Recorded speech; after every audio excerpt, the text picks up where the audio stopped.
Hi, and welcome to the American Circus program, a podcast aimed at what's unique about America and Americans. For some people, it's all about money. For others, it's sex and sexy and free.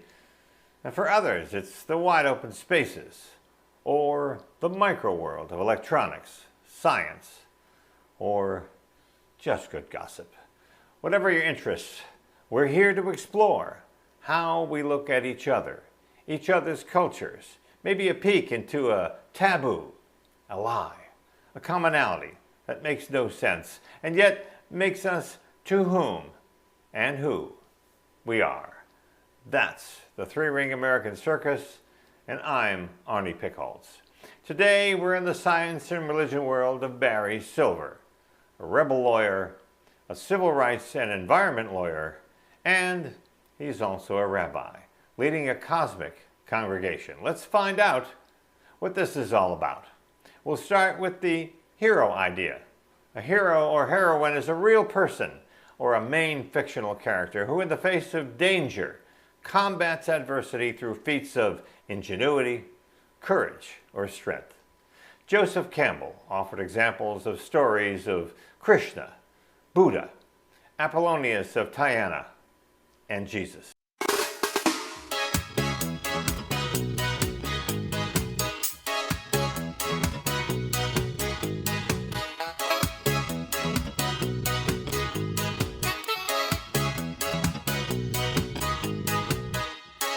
There's no political solution to our troubled evolution. Have no faith in Constitution.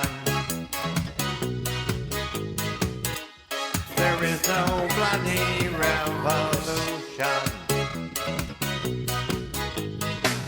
We are spirits in the material. We are spirits in the material. We are spirits in the material. We are spirits in the material world. Barry, how would you describe yourself as any kind of hero?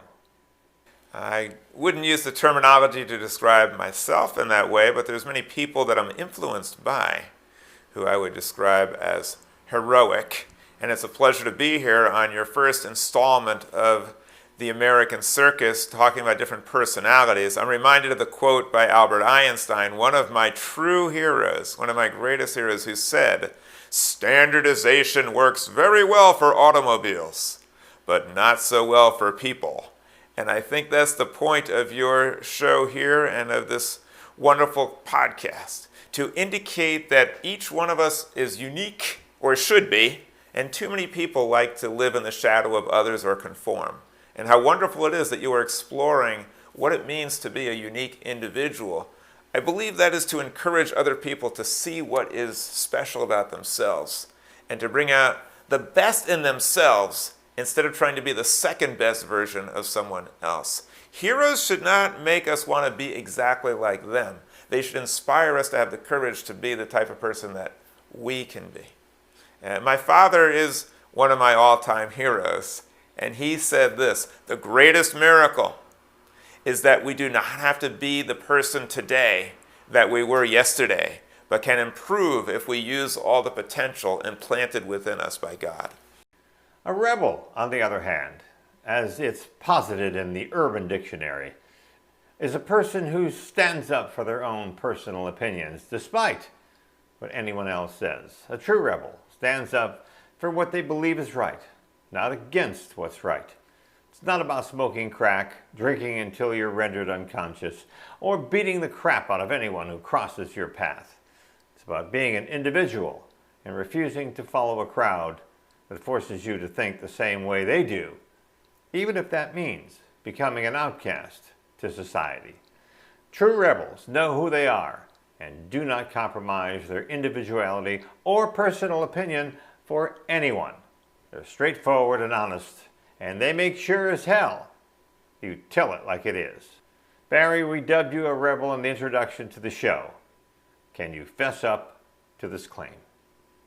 Yes, I freely admit to being a rebel and I plead guilty. I don't draw any dichotomy between a rebel and a hero. In fact, they are usually one and the same. A hero is someone who usually helps people to think differently about themselves. There are heroes, of course, in battle who risk their lives, but heroes outside of the genre of conflict are, to me, people who allow humanity to see themselves in different ways, and that's what a rebel is all about. I like to refer to myself as a rabbi rouser. I think that the great heroes of the past are ones who took us on the greatest journey of all.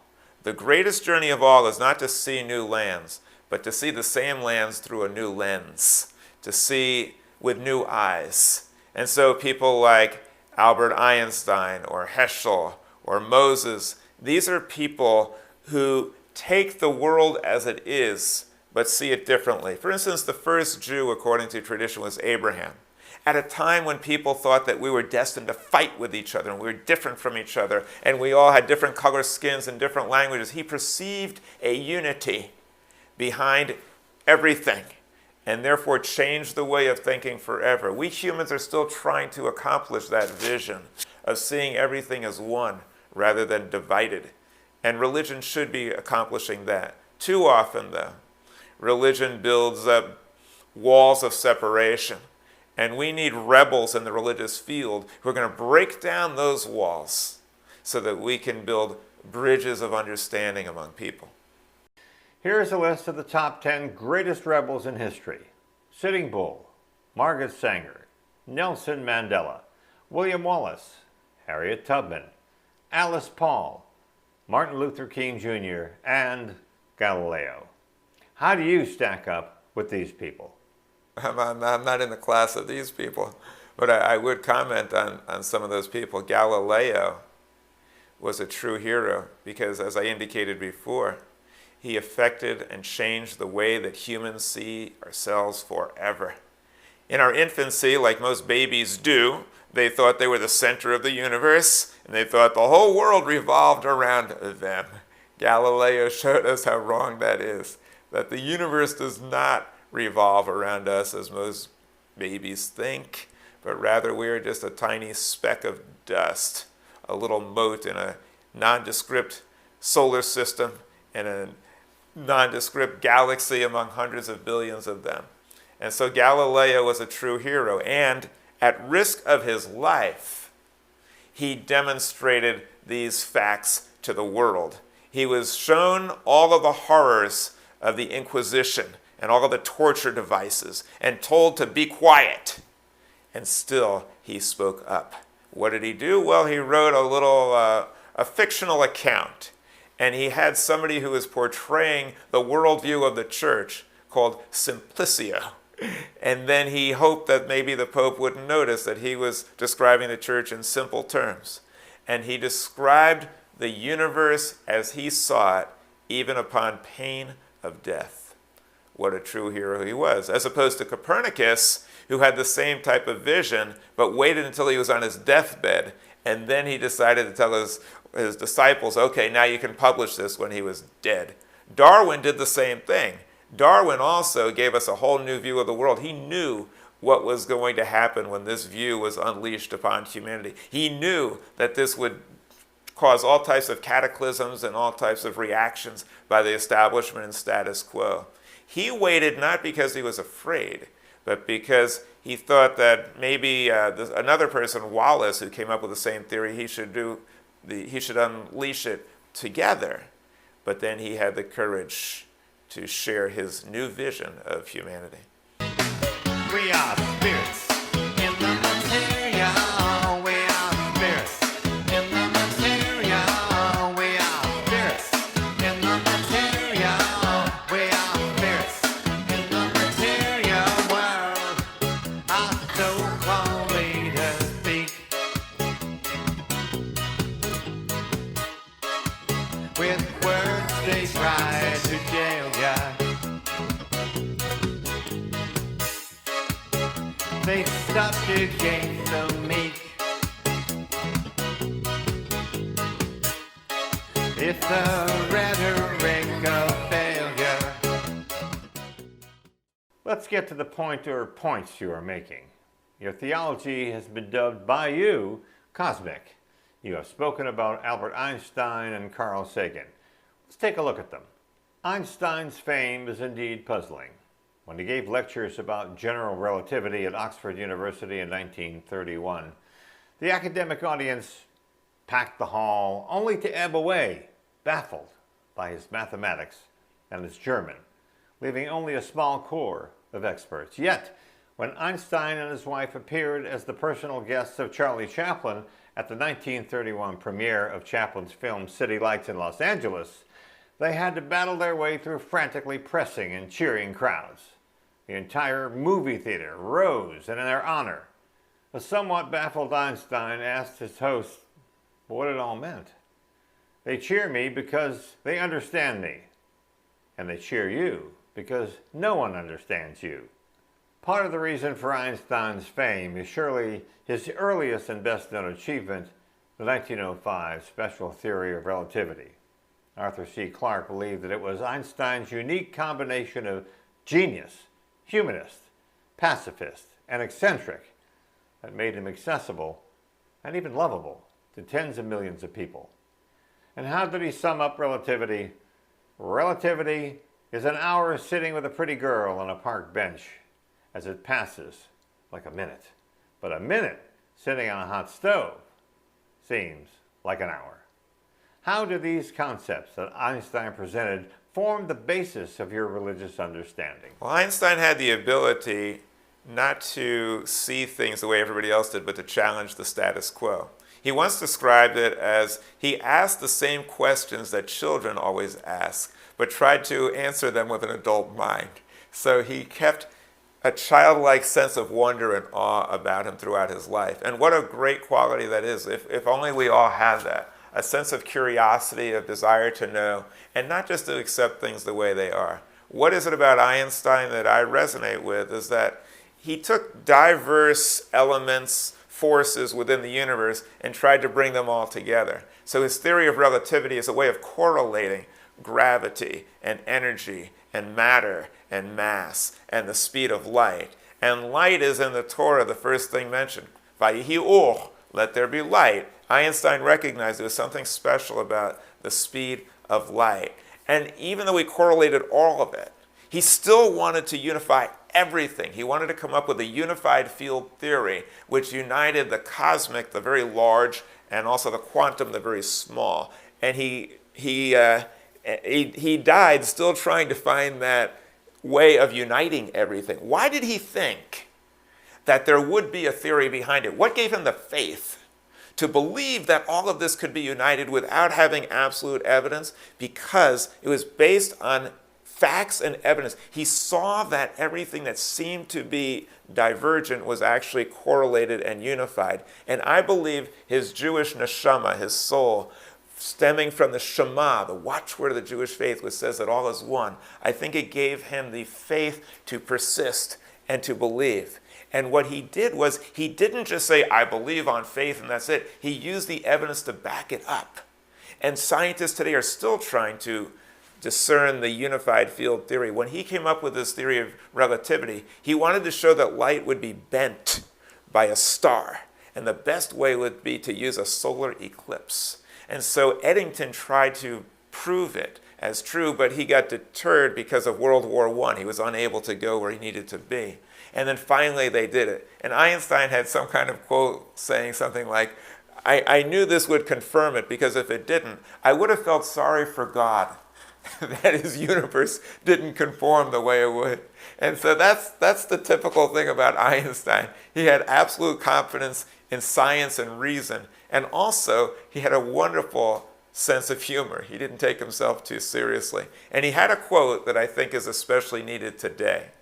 And that quote is that science without religion is lame, and religion without science is blind. He believed that both needed to be joined together. Let's hold on to Albert Einstein for just another moment. Albert Einstein stated that he believed in the pantheistic God of Spinoza. He clarified, however, that I am not an atheist, preferring to call myself an agnostic, or a religious non-believer. What exactly is pantheism, and how does it relate to monotheism, the belief in one God?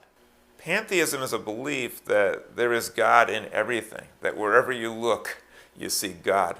Monotheism tends to believe that there's a supernatural external power that's organizing, supervising, and coordinating everything. And Einstein talked about the evolution of God. He said that long ago, people saw horrible things happening, earthquakes and fires and plagues and disease and famine. And man thought that God was really angry and wanted blood. So they said, okay, here, take these animals. You can have their blood and leave us alone. Then later on, humans evolved, so they saw God like a father figure, in which God would reward you if you were good and punish you if you were bad. But then he said, in modern times, we get a glimpse of a different type of God. He said that sometimes you could be out in nature, or you could be falling in love, or listening to a song, or having some wonderful insight through science, perhaps, or the arts. And he said it filled you with what he called a cosmic religious experience, indicating that there's something more than what the physical tells you is all there is. There's something beyond that. And also that we are part of something greater, that we fit into the entire cosmos, that all the cosmos is one. And you're filled with this feeling of joy and awe and wonder, and it transforms your life. And he said that feeling is the source of all true art and science and music and love. And this cosmic religious experience is what modern religion, I hope, will be seeking. So pantheism believes that this incredible, awesome experience or power is everywhere. I like to describe God, my understanding of it, based on Einstein and Spinoza and Heschel and others, is this. It's a creative power that's in all, that unites all, and that transcends all. Transcends all because it's more than just any individual expression of it. And it's constantly transforming what is into what could be. It's always changing. And the role of religion is to try to guide that transformation not only to what could be, but what should be. Because change sometimes is very destructive and harmful. Religion believes that there's right and wrong and tries to channel it into what should be. Ancient people thought that this external God, a supernatural power, was the source of morality.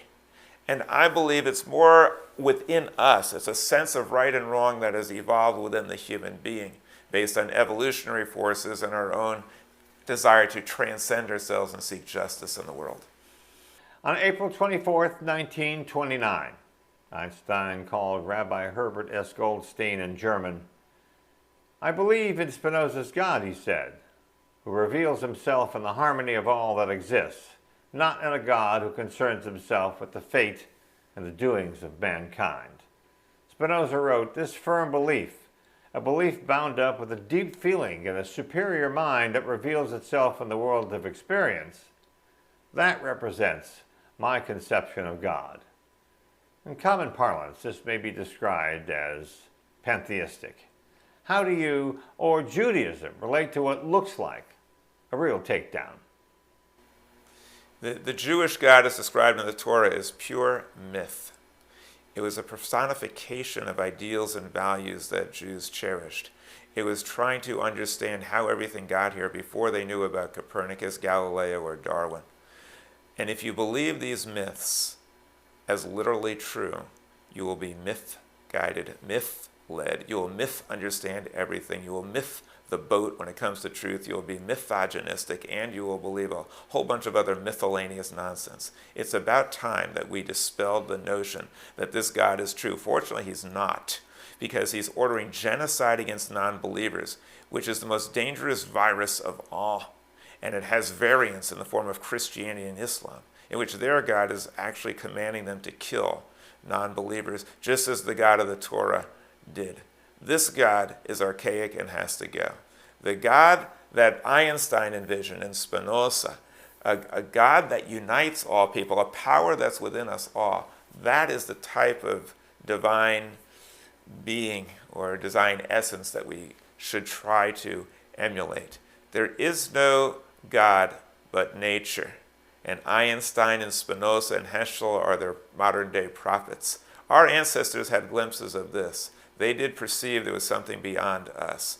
But they wanted to personify it. They thought that there was some superhuman out there who was doing all these things. Today, we know better. We've evolved from the infancy of our religion. However, orthodoxy, fundamentalism wants to take us back to those days of ignorance where we think we're right, you're wrong, God wrote our Bible and didn't write yours, everything in our book is true. That, my friends, is idolatry. That's worshiping a book and thinking that you can contain God's wisdom inside of that book. By the way, Einstein, Spinoza, they were rebels. They were chastised. Spinoza was excommunicated. Einstein was subjected to vicious ridicule. Darwin was vehemently opposed. All of them prove one thing about rebels, that new ideas, great ideas, go through three phases. First, they are ridiculed, then they are violently opposed, and then they are accepted as commonly understood facts. And we see that in the development of these great people. Carl Sagan is another story. He wrote and produced the series Cosmos. If you don't remember seeing this program, he defined cosmos first as the Greek word for the order of the universe. It is, he said, in a way, the opposite of chaos. Carl Sagan was a pantheist, a doctrine that equates God with the forces and laws of the universe. Pantheism conjures up images of gods and heroes and mythological stories. How do you adapt this view into your understanding of God and religion? Well, religion and pantheism and all the different expressions of different types of beliefs in God can be either rational or irrational. So pantheism can be irrational, where you imagine there's spirits and gods and they're doing all these strange things within all the different trees and animals. Or it could be rational, in which you believe that there is a creative power in everything. Not only is it rational, it's provable. Because each one of us started out as one cell, and now we're about 100 trillion. And so that's a creative power within everything. It didn't happen externally, it happened within us. Somehow that one cell that was us knew what to do in order to replicate itself. And the same is true with every living thing. So this is a very rational point of view. It's not only rational, as I say, it's provable. The universe, we believe, started out as a singularity, and from that became all of the cosmos and all of its diversity and grandeur. This is a divine, impressive, creative power. We're still trying to understand it. And so pantheism is not irrational, just like monotheism could be rational. It depends how you interpret it. But the Torah was written in a pre-scientific age, and most religion today is irrational. And it was Voltaire who said, if you can make someone believe in absurdity, you can convince them to commit an atrocity.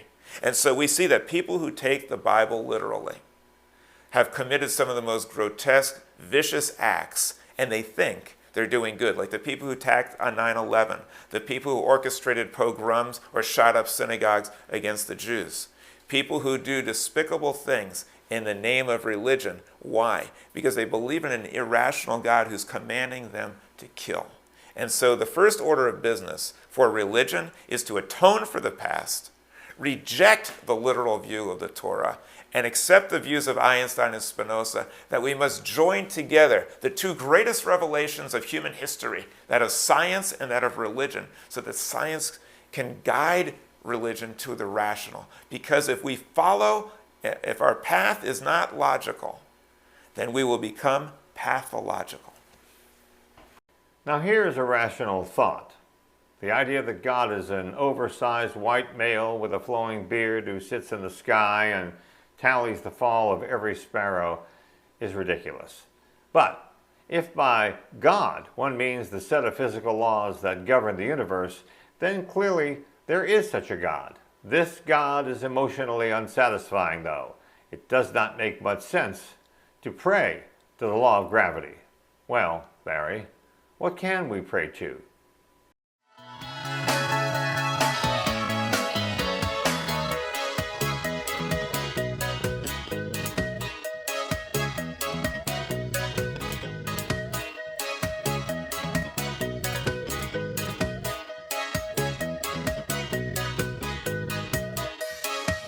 Where does the answer lie? living from day to day.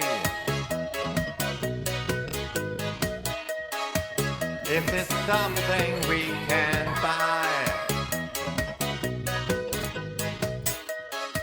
there must be another way.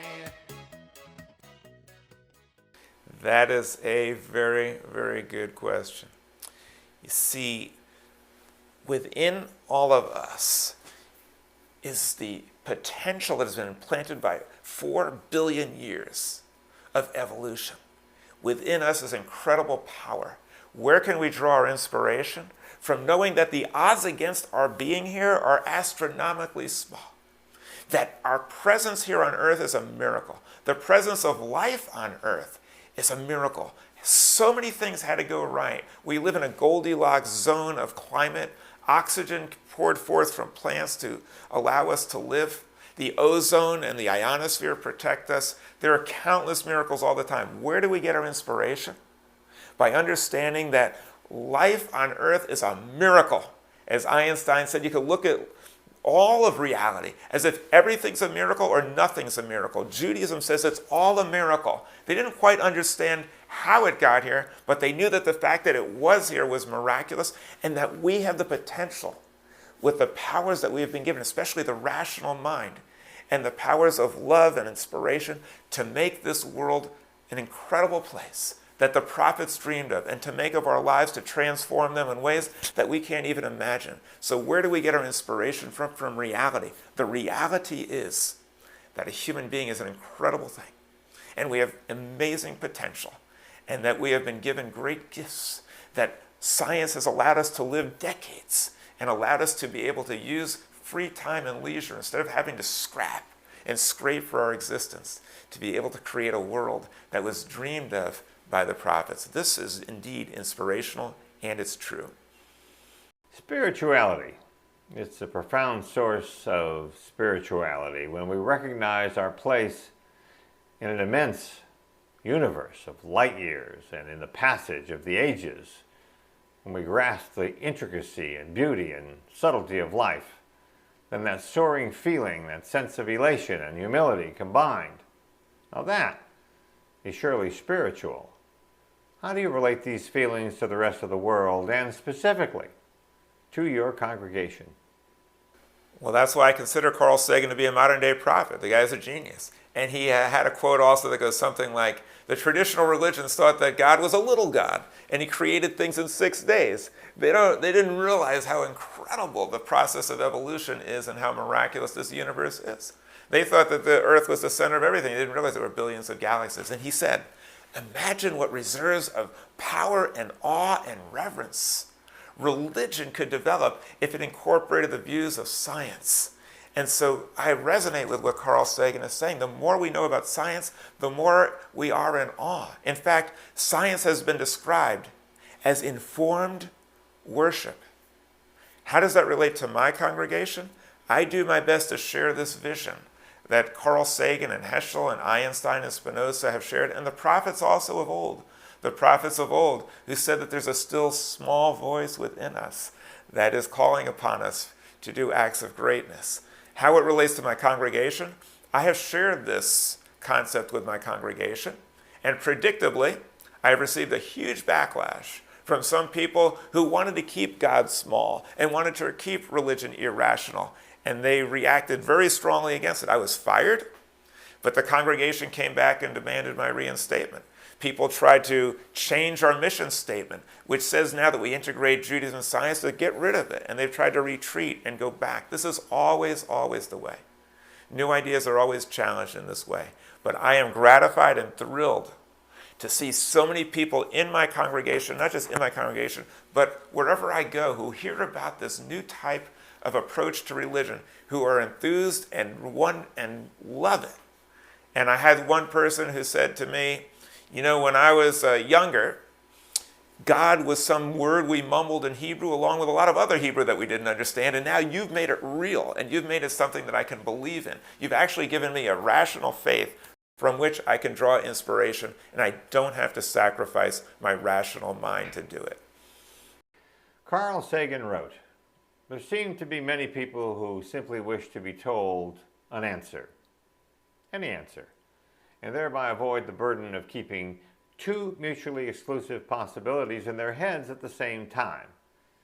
What is your take on objectivity or lack of objectivity of mankind here in the 21st century?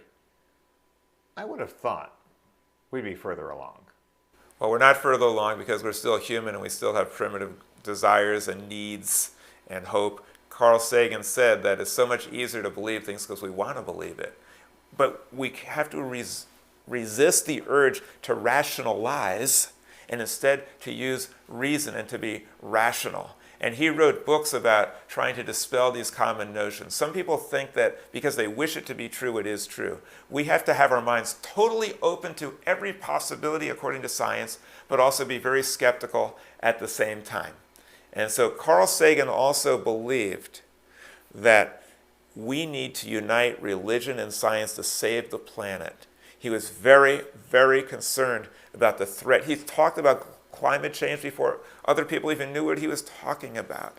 And he dreamed of the day that religion and science would unite. And this is my goal as well. Unite why? Around a common goal to save us from ourselves. And so all religion must be transformed. From the tribal, where we think that we're saved and you're not, we're right and you're wrong, to the global and to the cosmic, in which religion is used to show by evidence and by faith that we are all one. Not only all humans, we're one with all living things. And that in order for us to thrive, we must be at one with all living things and with the universe. This was the dream of Carl Sagan. That's why he wrote Cosmos, to show that all the cosmos is one. He actually had a bar mitzvah, Carl Sagan. He, like Albert Einstein, was raised in a Jewish milieu.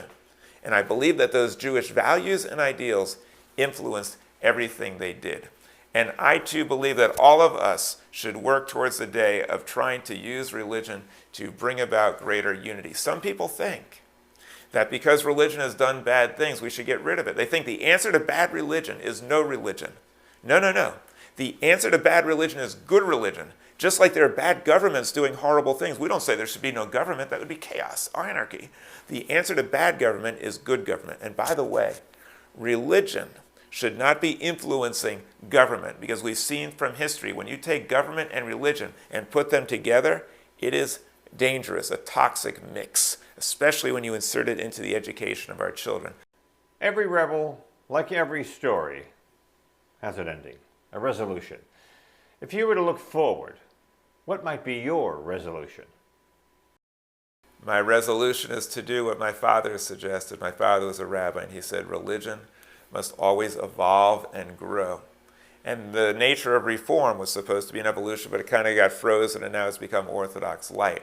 Orthodoxy does something that's unheard of in Judaism. It's actually the greatest novelty or the greatest reform of all is Orthodox Judaism, which tries to freeze development. The reason why human beings are so successful is because we've evolved this incredible mind. The reason why Judaism has worked is because we've adapted and evolved through the different cultures that we've met. My hope is that religion will continue to evolve by being infused with reason, and that reason, science, and religion will join forces and combine also with environmentalism, and we'll tap into the idealism of the youth who know what we need to do to protect the planet. And if we can do that, if we can join these great revelations of religion and science, then we will achieve everything that the human potential is capable of. And if we don't do that, we may end up killing each other over ancient literature. And that would be a great tragedy indeed. I look forward to a great future for humanity once we allow religion to evolve with the understandings revealed by science. And thank you, Barry Silver. The American Circus is a three-ring show about what makes us each unique. And now you can get to comment on whether Barry is a hero, a rebel, or a saint. Send your comments to arnpick@comcast.net. That's arnpick@comcast.net. And we appreciate your support for the program. For the Savvy Channel, this is Arnie Pickholtz. We'll see you next time. We are the